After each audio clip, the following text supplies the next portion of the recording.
যান সন্ত্রাসের অন্যতম ব্ল্যাক স্পট হয়ে উঠেছে মন্দির নগরী উদয়পুরে ব্রহ্মাবাড়ি এলাকা। গত শনিবার রাতে ব্রহ্মাবাড়ি এলাকায় যান সন্ত্রাসে গুরুতর আহত হন উদয়পুর মাতা ত্রিপুরা সুন্দরী মন্দিরের প্রধান পুরোহিত চন্দন চক্রবর্তী। এই ঘটনার রেশ কাটতে না কাটতে বৃহস্পতিবার স্কুটি ও গাড়ির সংঘর্ষে প্রাণ হারালেন আরও এক ব্যক্তি। মৃত ব্যক্তির নাম সুপ্রিয় গোস্বামী। তিনি ত্রিপুরা রাজ্য বৈষ্ণব মহামণ্ডলের সম্পাদক। এদিন দুপুরে স্ত্রীকে সাথে নিয়ে স্কুটি করে উদয়পুর শহরে আসছিলেন তিনি। পথে ব্রহ্মাবাড়ি সিএনজি স্টেশনের পাশে একটি গাড়ির সাথে তার স্কুটি সংঘর্ষ হয়। সংঘর্ষে স্কুটির থেকে ছিটকে পড়ে গুরুতর আহত হন ত্রিপুরা রাজ্য বৈষ্ণব মহামণ্ডলের সম্পাদক সুপ্রিয় গোস্বামী এবং ওনার স্ত্রী। স্থানীয়রা দুজনকে উদ্ধার করে একটি দোকানে নিয়ে বসান। সেখানে জ্ঞান হারিয়ে ফেলেন সুপ্রিয় গোস্বামী। এরই মধ্যে খবর পেয়ে উদয়পুর ফায়ার সার্ভিস স্টেশন থেকে দমকল কর্মীরা ঘটনাস্থলে ছুটে আসেন। তারা গুরুতর আহত সুপ্রিয় গোস্বামী ও ওনার স্ত্রীকে উদ্ধার করে গোমতী জেলা হাসপাতালে নিয়ে যান।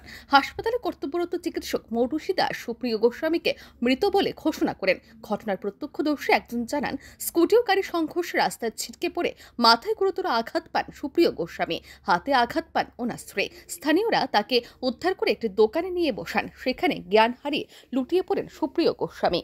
এরকম দেখছি একটা গাড়ি স্কুটিটা ওই যে স্কুটিটা যে ব্যক্তি মারা গেছে বাড়ি গিয়ে মানে এমনি ভরে গেছে কথা মানে এই সংঘর্ষটা কিসের লোক হয়? সংঘর্ষটা ইয়েন থেকে স্পষ্ট বোঝা গেছে না। তো তিনটা, একটা গাড়ি আছিল, স্কুটিটা আর বাইকটা। স্কুটিটা যে বেটা মারা গেছে বয়স্ক লোকটা এমনি ভরে গেছে কথা একটু দেয়া গেছে। আচ্ছা, কয়জন আহত হয়েছে এখানে? হ্যাঁ, কয়জন আহত? একজনই, তাই নই। আর তাই মিসেজ মনে মিসেজ ভরে কিন্তু তারা তাই মিসেজও ব্যথাটা তো পাইছে যে এমন বোঝা গেছে না গেছে লোক ঘুরে ঘটনাস্থলে মৃত্যু। এটা তো মানে আমরা আইডিয়া করতেছি আর কি এমন লাগতেছে। আচ্ছা, কোন জায়গায় হয়েছে ঘটনাটা? নিয়ে বয়সী করে শুয়ে গেছে গান ওই তো ওই জায়গাটার মধ্যে মানে জায়গাটার নাম ব্রহ্মাবাড়ি।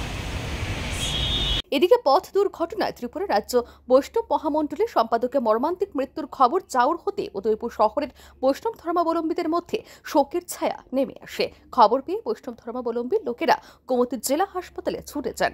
এদিকে একটি অস্বাভাবিক মৃত্যুর মামলা হাতে নিয়ে মর্মান্তিক দুর্ঘটনার তদন্ত শুরু করেছে আরকেপুর থানার পুলিশ।